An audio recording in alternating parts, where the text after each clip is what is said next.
eu la chance naturelle d'avoir un mentor.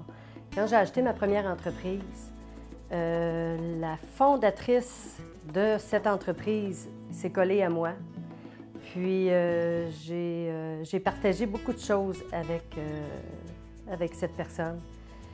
Et elle a resté dans mon entourage toujours parce que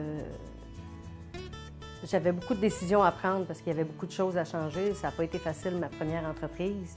Il a fallu que je prenne beaucoup de décisions. Puis si elle n'aurait pas été avec moi, j'aurais pris beaucoup de décisions à la légère, puis ça m'aurait nui. Elle me mettait toujours en réflexion, elle me donnait toujours les outils pour réfléchir. Puis quand je la voyais, je disais « Est-ce que vous êtes sage?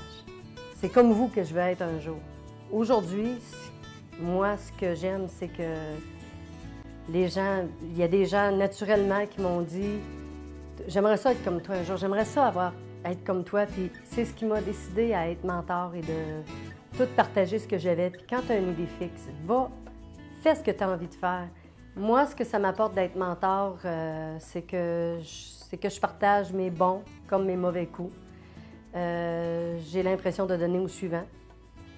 Puis, une expérience de vie, ça se donne pas, ça s'acquiert, c'est sûr.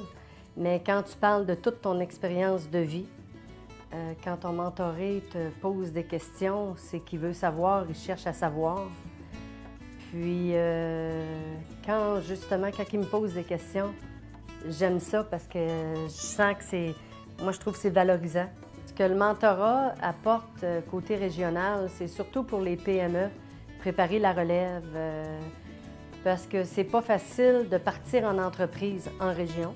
C'est pour ça que j'encourage tous les jeunes entrepreneurs dans leur première année d'aller chercher un mentor pour augmenter ses chances de réussite.